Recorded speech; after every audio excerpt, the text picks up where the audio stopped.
Dir 2. Setiap kelahiran pasti ada kematian dan setiap pertemuan pasti ada perpisahan. Begitulah kehidupan selalu berputar. Ada suka dan duka, ada tangis dan tawa, ada kaya dan miskin, serta ada beberapa pasangannya lainnya. Di sepertiga malam saat aku dan Mas Ilham sedang bersimpuh memohon ampun pada Sang Kuasa, ibu memanggil sambil mengetuk pintu. Kami segera bangkit setelah saling menatap untuk beberapa saat. Ibu terlihat sedang mengusap matanya saat pintu kamar terbuka. "Lek Siti, ras ayo," ajaknya sambil menarik tanganku. Seketika pikiran buruk melintas, karena tak biasanya ibu seperti ini mengetuk pintu kamarku di sepertiga malam. "Ayo kita tuntun Lek Siti sama-sama."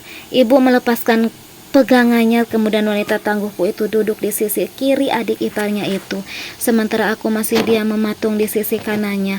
"Dek." Mas Ilham ikut masuk ke kamar. Laki itu menepuk pelan pundakku sambil terus melangkah mendekati Lek Siti yang terlihat kesusahan bernapas. Mas Ilham duduk lalu membaca surat Yasin seperti tersadar dari lamunan yang panjang. Akhirnya aku pun mendekat perlahan membaca syahadat dan kalimat tauhid lainnya. "Innalillahi wa inna ilaihi rojiun," ucap ibu dengan suara yang hampir tak terdengar. Beberapa tetes air bening yang rasanya asin itu lolos dari kelopak mataku, mewakili rasa sedih karena lagi-lagi ditinggalkan oleh orang tersayang.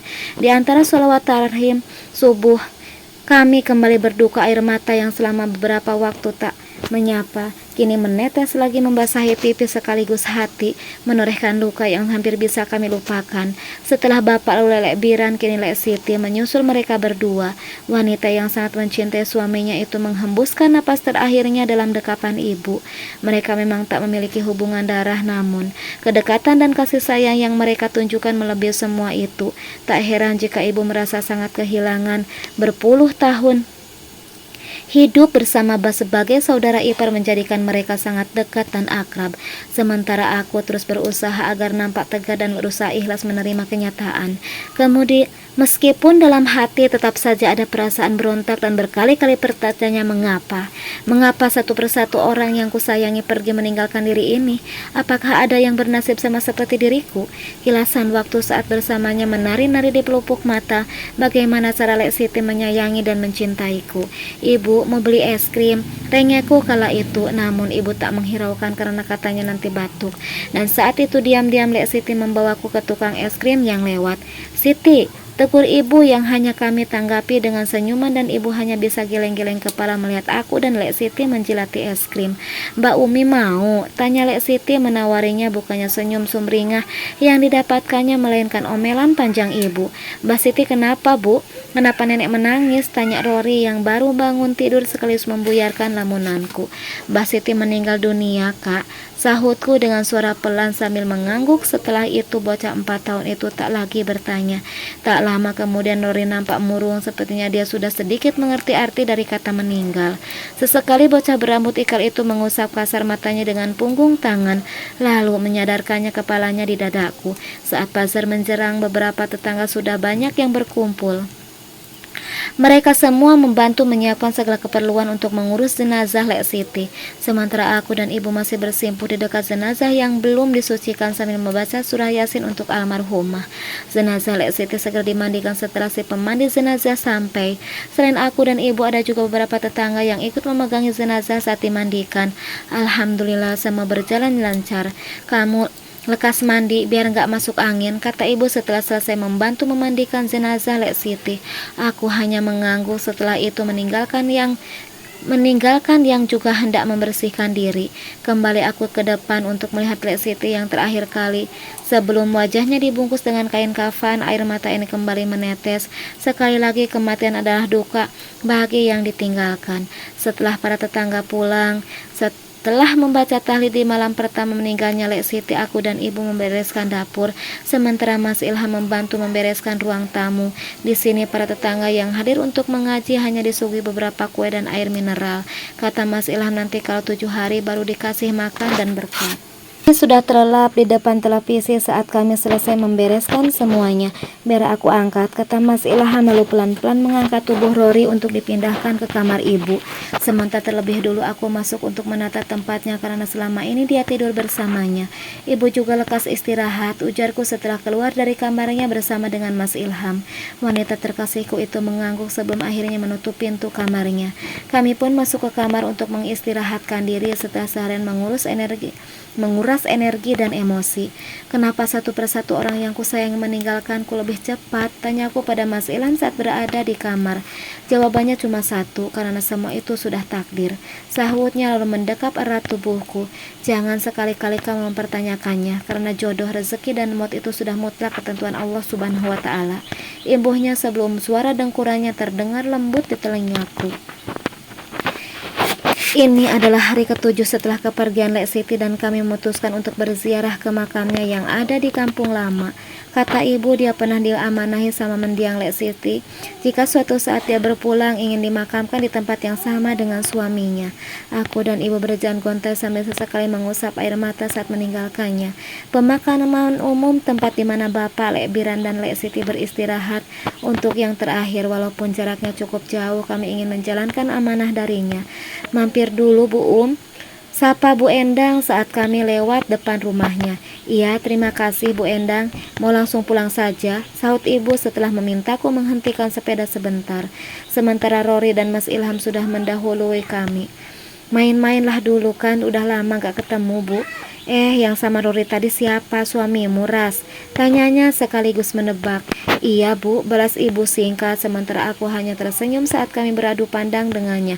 Loh, kok gak ngundang-ngundang? Apa pernikahannya tidak dirayakan? Gak ada resepsinya gitu? Lagi wanita berbadan subur itu bertanya seolah peduli, namun mengapa aku menanggapinya berbeda? Akhir-akhir ini aku memang sering sekali terbawa perasaan. Iya Bu, gak ada pesta, yang penting pernikahan kami sah menurut agama dan negara, sahutku ketus. Wah, sayang sekali Mbak Saras, harusnya walaupun sudah janda tetap dirayakan biar afdol, sahutnya lagi, sementara aku sudah tidak berniat untuk membalasnya. Ya udah ya Bu, kami permisi dulu, pamit ibu, dan aku pun sudah siap untuk menyalakan kembali mesin motor. Harusnya beli mobil saja Bu Umi, masa uang hasil penjualan rumah 270 juta sudah habis, ucapnya lagi membuatku urung menyalakan mesin motor. Belum minat Bu, gak tahu nanti kalau Rory udah punya adik. Kami permisi dulu ya Bu. Assalamualaikum, ucapku dan segera meninggalkannya sementara ibu menepuk bahuku pelan. Sabar. Setelah itu kami kembali bungkam, entah apa yang dipikirkan ibu, yang pasti saat ini aku sedang terkenang saat tinggal di sini dulu. Nanti kalau ibu meninggal, tolong makamkan di sini juga ya Ras, pintanya tiba-tiba sehingga membuatku terkejut. Sebenarnya aku tidak suka ibu mengatakan itu, namun tetap mengangguk mengiyakan. Tak ada yang salah dengan permintaannya. Bukankah kematian itu pasti? Setelah itu kami memilih bungkam, tak ada lagi kata yang terucap hingga sampai di rumah. Rory sudah menunggu di teras sambil makan snack kentang kesukaannya. Bocah yang tidak terlalu gendut itu tersenyum melihat kedatangan kami. Aku udah mandi Bu, serunya setelah itu kembali mengunyah jajannya. Sementara aku dan ibu membiasakan mencuci kaki sebelum masuk rumah, apalagi tadi baru datang dari pemakaman. Mas Ilham keluar sambil menerima telepon, sepertinya cukup serius. Terlihat dari raut wajahnya yang nampak tegang. Ibu beranjak masuk setelah menatapku sekilas, sedangkan aku memilih menunggunya selesai bicara sambil duduk di bangku. Sesekali Rory menyuapiku dengan snack yang dibawanya. Aku mau ke bengkel, mau ikut. Lelaki itu berjalan mendekat lalu duduk di sebelahku. Seolah tak ingin ketinggalan, Rory langsung duduk di pangkuannya. Ada perlu apa Mas, tumben? Tanyaku karena biasanya Mas Ilham akan menolak pelanggan jika bengkel telah tutup. Ada pelanggan, katanya tiba-tiba motornya mogok, dia minta dibetulin sekarang juga karena mau pulang kampung, sahutnya sambil mengelus rambut ikal Rory. Dan sendiri, tanyaku sambil terus menatapnya. Benar-benar tak pernah bosan mata ini menikmati ciptaan Tuhan yang satu ini. Walaupun tidak dikatakan tampan, tapi dia punya daya tarik sendiri buatku. Cinta memang seperti itu, bahkan tak memandang rupa kalau sudah merasa nyaman. Iya, si Ipul sama Hudi udah pulang, gak enak kalau aku nyuruh mereka. Lelaki itu menyahut tanpa melihat padaku karena sibuk menggoda Rory. Menciumi rambut dan tengkuknya, terkadang rasa sayang Mas Ilham terlihat sangat besar pada Rory. Tak jarang pula aku merasa cemburu olehnya. Hahaha, lucunya. Ya udah, aku ikut Mas, tapi tak ganti baju dulu ya, ucapku sambil bangkit dan beranjak meninggalkan mereka. Iya, jangan lama-lama, Bu, sahut Rory. Sepertinya dia sudah tidak sabar. Padahal kita bukan mau jalan-jalan. Oke, Kak, balasku sambil mengacungkan jari jempol kemudian bergegas melangkah ke dalam rumah. Mau kemana? Tanya ibu saat aku melewatinya yang sedang membereskan meja. Mau ke bengkel, Bu, ada pelanggan yang minta tolong mendadak. Sahutku setelah menghentikan langkah. Nanti aku beli lauk sekalian ya. Pian masak nasi aja, imbuhku sebelum benar-benar menutup pintu. Kepalaku kembali pusing setelah selesai membereskan diri. Kepalaku kembali pusing setelah selesai membersihkan diri. Sebenarnya sudah beberapa hari ini aku sering merasa pusing dan mual, mungkin karena kelelahan dan juga kesedihan yang terlalu dalam akibat ditinggal Lek Siti. Dek, kamu kenapa? Tanya Mas Ilham. Rupanya dia sudah tak sabar menunggu atau aku yang terlalu lama berada di kamar.